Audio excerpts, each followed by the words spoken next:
Before watching the rest of this video, please press the pause button, find a Bible, read Mark chapter 5 verses 24 to 33 and then press play.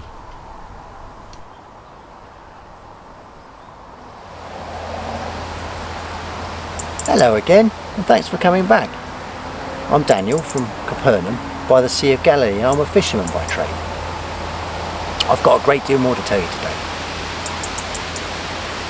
After he healed the centurion's servant, which I told you about yesterday, Jesus left the village once again.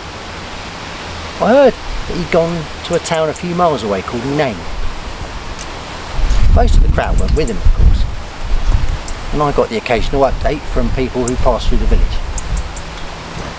Someone even said he'd brought a young woman's son back from the dead, and I believed it too.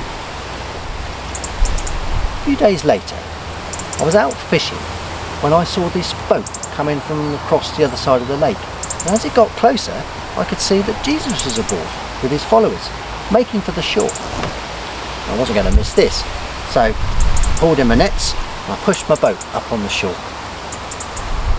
I ran down the beach as fast as I could to be there.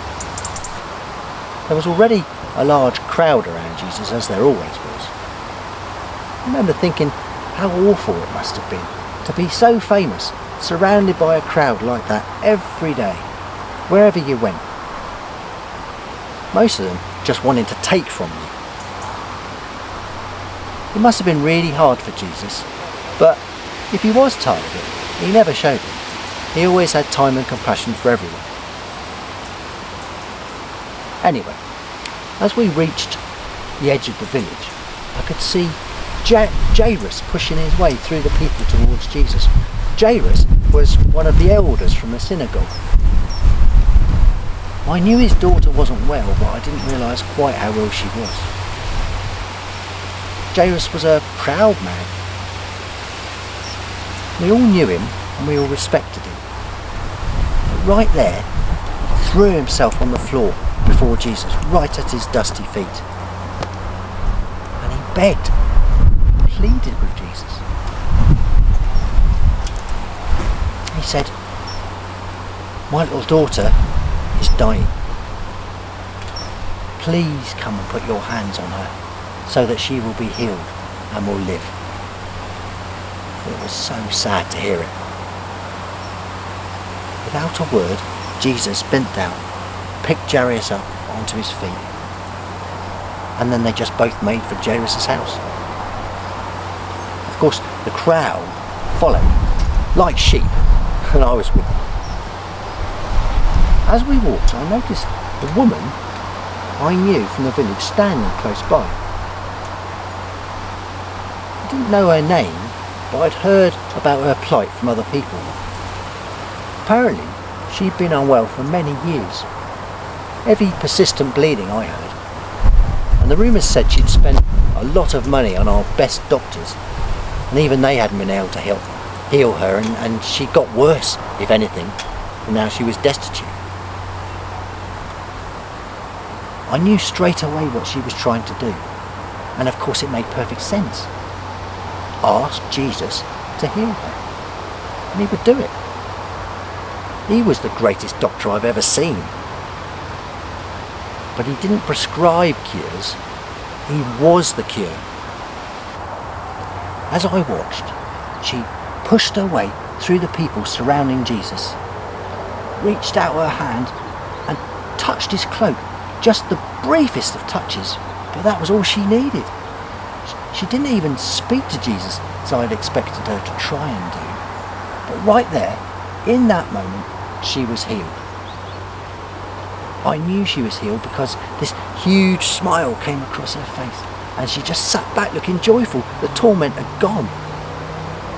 It was so clear. I asked her later what she had felt, and she told me that she knew if she could just touch Jesus, just put her hand on his clothes, even without speaking to him, then she would be healed. And that when she finally got to touch him, she felt this huge, warm, comforting wave pass through her whole body. Right there, she knew she was well again. Just as amazing though, was that Jesus knew what had happened, even though he hadn't seen it. He stopped, he turned around, and he asked to the crowd, "Who touched my clothes?" Some of his close followers were saying to him, "Well, there were so many people around, it could have been anybody who touched him." But he meant the woman, and he looked around. "Someone touched me." And then he said, "I know power has gone from me." That was pretty remarkable in itself. I mean, he must have been able to feel the healing power drain from his body somehow. Then he saw the woman, and she fell at his feet. She was afraid he'd be angry, I could see. And so, trembling before him, she blurted out her story, and we all listened. Of course, he wasn't angry at all. In fact, he was so impressed with her faith, just as he had been with Thaddeus the centurion a few weeks before, and he said to her, "Daughter, your faith has healed you. Go in peace and be freed from your suffering." I learned an important lesson that day. Trust. I must trust Jesus to do exactly what I know he can do. What he has demonstrated to me so many times that he can do. If he has said it, then I must trust it. I may not always understand why he does something, or why he doesn't do something, but I can trust that what he does do is right. Always. That woman trusted. She trusted that all she had to do was touch Jesus and she would be healed. And the centurion knew too. He knew that Jesus just had to speak the words to heal his servant. And I'm telling you this so that you will trust him too. What you hear and read about Jesus is true.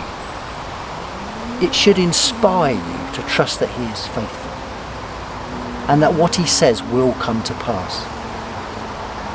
And you can be sure that when he says something, it always comes to pass. He doesn't lie. Whilst Jesus talked to the woman who had been healed, some of Jairus' household came running to tell him. They told him that his daughter had died. He was distraught, as you can imagine. But Jesus just sort of put his arm around Jairus and told him not to be afraid, but to believe. I'm not sure exactly what happened after that, because Jesus went into Jairus' house alone with just a couple of his followers. And he wouldn't let the rest of us enter. But I do know that whether Jairus' daughter wasn't yet dead and was healed, or whether she was actually brought back to life, something amazing happened. Because I saw her playing in the village with her friends just a day later. I will never tire of spending time with Jesus. I just hope he stays around for a long time. Anyway, I will see you tomorrow. I've got one more wonderful story to tell you. God bless you.